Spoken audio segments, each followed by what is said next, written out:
اللہ فرماتا ہے وَوُجُوهٌ يَوْمَئِذٍ عَلَيْهَا غَبَرَةٌ تَرْهَقُهَا قَتَرَةٌ أُولَئِكَ هُمُ الْكَفَرَةُ الْفَجَرَةُ۔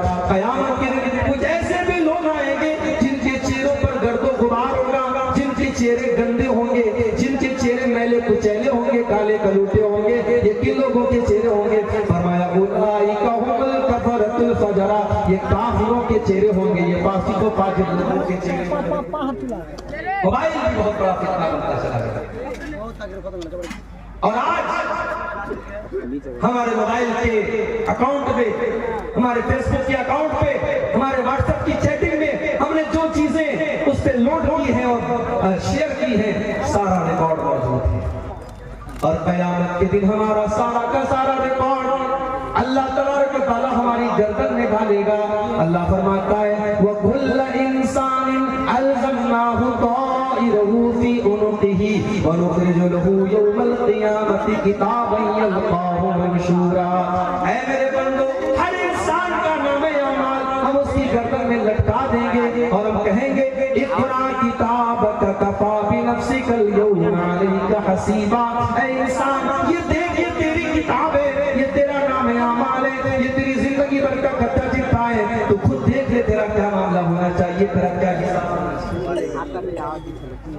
اس دور میں بہت بڑا فتنہ عورت بھی ہے میرے پاس، اور جب میں عورت کو فتنہ کہتا ہوں تو میری مائیں بہنیں برا نہ مانے، عورت اگر اسلام کے اوپر چلے گی تو فتنہ نہیں ہے۔ مریم بھی عورت تھی، فاطمہ بھی عورت تھی، اور اسی طریقے سے حضرت سارہ اور ہاجرہ بھی عورت تھی، اور فرعون کی بیوی آسیہ بھی عورت تھی۔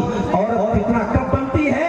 جب وہ اسلام کی حدوں سے نکلتی ہے۔ اللہ کے نبی فرماتے ہیں المرأۃ عورۃ، عورت تو پردے میں رہنے کی چیز ہے، فإذا خرجت استشرفها الشیطان، جب عورت پردے سے باہر نکلتی ہے، جب بے حیا ہو جاتی ہے تو شیطان کا شکار بن جاتی ہے، شیطان کا ہتھیار بن جاتی ہے۔ اور اللہ کے نبی ایک اور حدیث کی بڑی خطرناک وارننگ ہمیں دیتے ہوئے فرماتے ہیں کہ اے لوگوں، الدنیا حلوۃ خضرا، یہ دنیا بڑی میٹھی اور رنگین ہے، اور اللہ نے تم کو دنیا میں آزمانے کے لیے بھیجا ہے، اللہ نے تم کو دنیا میں آزمانے کے لیے بھیجا ہے۔ فاتقوا الدنیا واتقوا النساء، تم دنیا سے بچو اور عورتوں سے بچو۔ فإن أول فتنة بنی اسرائیل كانت في النساء، بنی اسرائیل کا پہلا فتنہ عورتوں کی وجہ سے، عورت عالم کے لیے بھی فتنہ ہے، عورت جاہل کے لیے بھی فتنہ ہے، عورت پانچوں ٹائم کے نمازی کے لیے بھی فتنہ ہے، اور عورت ایک بدکار آدمی کے لیے بھی فتنہ ہے۔ اور اسی لیے اللہ تعالیٰ نے مرد و عورت کی جو ایک فطری ضرورت ہے اس کو پورا کرنے کے لیے اللہ تعالیٰ نے نکاح کا نظام رکھا ہے، اور اسی لیے شریعت نے نکاح کے نظام کو آسان بنایا ہے۔ شریعت نے جو نکاح کا سسٹم بنایا ہے اس میں نہ ہلدی کی رسم ہے، نہ منگنی کی رسم ہے، نہ بارات کا چکر ہے، نہ جہیز کا چکر ہے، نہ لاکھوں کے خرچ کا چکر ہے۔ بڑے سمپل اور سادہ طریقے سے اسلام نے نکاح کرنے کی تعلیم دی ہے، اور اللہ کے نبی نے سب سے برکت والا نکاح اس کو قرار دیا ہے جس میں سب سے کم خرچ کیا جائے۔ ہم جب تک نکاح کو آسان نہیں کریں گے، بدکاری اور بے حیائی سماج سے نہیں رکے گی، یہ بہت بڑا فتنہ عورت پر فتنہ بھی آ جائے گا۔ ایک اور فتنہ ہمیں نظر آ رہا ہے، مال کا فتنہ۔ پیسہ کمانا ہے چاہے جیسے کمایا جائے۔ بار بار ہم تقریروں میں بولتے رہے چینل والوں سے کہ آپ کے چینلوں پر گندی تھمبنیل لگ رہی ہے، ہماری امیج خراب ہو رہی ہے، آپ ہٹا دیں۔ چینل والوں نے مجھ کو میسج کر کے کہا کہ ہم نہیں ہٹاتا، اب ہمارے چینل پر آپ کو ایسی کوئی چیز نہیں ملے گی۔ بعد میں معلوم ہوا نام بدل دیا گیا مگر کام نہیں بدلا گیا۔ کئی چینل والوں نے دوسرے نام سے چینل کھولا اور وہ گندے تھمبنیل ڈال کر کے زیادہ ویو حاصل کرنے کے لیے آج ویڈیو ڈالے جا رہے ہیں۔ میرے پیارے ساتھیوں، میں نے منع کیا کہ آپ تقریریں ڈالیں لیکن ڈیٹ نہ ڈالیں، باقاعدہ ویو پانے کے لیے یہ بھی ڈالا گیا کہ عبدالغفار صاحب نے 26 تاریخ کو یہ تقریر کی، 27 تاریخ کو یہ تقریر کی۔ ہم منع کرتے رہے، ہم نے مائک ہٹوا دیا تو باقاعدہ جو ہمارے مائک مین ہوتے ہیں، مائک مین کی مشین نے اپنا مائک لگا کر کے ریکارڈنگ کی گئی، دھوکے سے ریکارڈنگ کی گئی۔ میرے پیارے ساتھیوں، ہم آپ کو بہت اچھے طریقے سے بتا دینا چاہتے ہیں، آپ کی ریکارڈنگ ہمارے لیے بہت بڑا خطرہ بنتی چلی جا رہی ہے، اور ہم اتنا بڑا رسک آپ کے لیے مول نہیں لے سکتے۔ آپ سوچ لیں پیسہ کماؤ میرے بھائی، لیکن مال کمانے کے لیے آج ہمارے کتنے نوجوان بھائی ہیں، آج ورلڈ کپ کا میچ چل رہا ہے، آن لائن وہ جوا اور سٹا کھیل رہے ہیں، ایک ایک اوور اور ایک ایک بال پر سٹا کھیلا جا رہا ہے۔ اللہ کے نبی فرماتے ہیں لِكُلِّ أُمَّةٍ فِتْنَةٌ وَفِتْنَةُ أُمَّتِي الْمَالُ، ہر امت کا ایک فتنہ ہوگا اور میری امت کے لیے فتنہ مال ہوگا۔ میرے پیارے ساتھیوں، حلال طریقے سے ارب پتی بن جاؤ، کھرب پتی بن جاؤ۔ ہمیں تو مالداروں کی ضرورت ہے، ہماری قوم کو مالداروں کی ضرورت ہے، ہمارے غریب بچوں کی تعلیم کا انتظام ہو جائے گا، ہماری بستیوں میں اچھے ہاسپٹل کھل جائیں گے، ہماری قوم ترقی کرے گی۔ ہمیں مال سے پرابلم نہیں ہے، ہمیں دولت سے پرابلم نہیں ہے، دولت ناجائز طریقے سے آئے اس سے پرابلم ہے۔ میرے پیارے ساتھیوں، حرام طریقے سے جو پیسہ کمایا جائے گا وہ پیسہ آپ کے گھر میں کبھی برکت نہ آنے دے گا۔ اور اللہ کے نبی فرماتے ہیں انسان جتنی بھی جتنا لمبا چوڑا سفر کر کے آئے اور ہاتھ اٹھا کے دعا کرے، اس کی دعا اللہ تعالیٰ قبول نہیں کرے گا جب اس کا کھانا پانی اور لباس اس کا حرام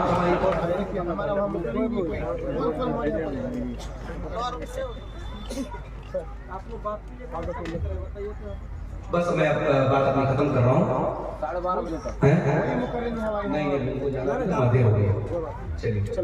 ایک آخری پوائنٹ پر بات کرتے ہیں کہ فتنوں سے بچنے کا راستہ۔ پہلی چیز یہ ہے میرے بھائی، اگر آپ کو فتنوں سے بچنا ہے علم حاصل کرو۔ یہ مدرسے بہت بڑی نعمت ہے۔ کبھی آپ کو لگتا ہوگا ہمارے سیمانچل میں بہت سارے مدرسے ہیں، اللہ کی نعمت ہے میرے بھائی، مدرسوں کو چلاؤ۔ اور میں آپ کے حوصلے کی داد دیتا ہوں، میں پورے ہندوستان گھومتا ہوں، ایک ایک جلسے میں 30-30 لاکھ روپے چندے آپ کے یہاں ہو جاتے ہیں، پورے ہندوستان میں کہیں اس کی مثال نہیں ملتی جو سیمانچل میں جو کام آپ انجام دے دیتے ہیں۔ یہ جلسے ٹھیک ہے، اس کے اندر بہت ساری چیزیں اصلاح کے قابل ہیں، مگر ان جلسوں کی بدولت یہ جلسے چل رہے ہیں۔ ہمیں اور آپ کو اپنے مدرسوں کو چلانا ہے اور اپنے بچوں کو عالم بنانا ہے، اپنے بچوں کو قرآن کا حافظ بنانا ہے، اپنی بچیوں کو عالمہ بنانا ہے۔ جب تک ہم فطروں کو جانے نہیں فتنوں سے بچیں گے نہیں۔ اسی طریقے سے میرے بھائیوں، فطروں کے اس دور میں ہم جہاں تک پاسبل ہو اپنے آپ کو فتنوں سے دور رکھیں۔ اللہ کے نبی نے فرمایا فتنوں کے دور میں جو بیٹھا ہے وہ کھڑے سے بہتر ہے، جو کھڑا ہے وہ چلنے والے سے بہتر ہے، جو چل رہا ہے وہ دوڑنے والے سے بہتر ہے۔ اسی طریقے سے فتنوں کے دور میں علماء سے اپنا تعلق مضبوط کیجیے۔ انٹرنیٹ اور یوٹیوب کو آپ علم حاصل کرنے کا ذریعہ نہ بنائیں، علماء سے علم حاصل کریں، معلوم کریں علماء کون ہیں، اہل علم کون ہے، جن کے پاس کتاب و سنت کا علم ہے، ان سے آپ کی رہنمائی حاصل کریں۔ اور اسی طریقے سے فطروں کے اس دور میں جہاں تک پاسبل ہو نیکی کے کام کرتے رہیں۔ اللہ کے نبی فرماتے ہیں العبادۃ فی الحرج کہجرۃ الیہ، فطروں کے دور میں عبادت کرنے کا ثواب ایسا ہے جیسے میرے پاس ہجرت کر کے آنے والے کا ثواب ہے۔ اور اسی طریقے سے فطروں کے اس دور میں ہماری اور آپ کی ذمہ داری یہ بھی ہے میرے پیارے ساتھیوں کہ ہم جہاں اختلاف ہو ہمارے بیچ میں، ہم وہاں اختلاف کے موقع پر اللہ اور اس کے رسول کی طرف پلٹیں۔ قرآن کہتا ہے اللہ اور اس کے رسول کی طرف لوٹو، اپنے تمام اختلافات اور جھگڑوں کو ہم اللہ اور اس کے رسول کی طرف لوٹائیں۔ اور اسی طریقے سے فطروں کے اس دور میں ایک کرنے کا کام یہ بھی ہے کہ ہم اپنی ذمہ داریوں کو سمجھیں۔ ایک باپ اپنے باپ ہونے کا حق ادا کرے، ایک بیٹا اپنے بیٹا ہونے کا حق ادا کرے، ایک گارجین اپنے مربی ہونے کا حق ادا کرے۔ اللہ کے نبی فرماتے ہیں کلکم راع وکلکم مسئول عن رعیتہ، تم میں سے ہر شخص ذمہ دار ہے اور اس کی ذمہ داری کے بارے میں سوال کیا جائے گا۔ میرے بھائیوں، اللہ سے دعا کرتے ہیں رب العالمین تمام فتنوں سے ہم سب کی حفاظت فرمائے۔ اللہ رب العالمین ہمارے نوجوانوں کو، ہماری ماں بہنوں کو خاص طور سے اس فتنوں کے دور میں اپنی پناہ میں رکھے۔ اقول قولی ھذا واستغفر اللہ لی ولکم ولسائر المسلمین۔ السلام علیکم۔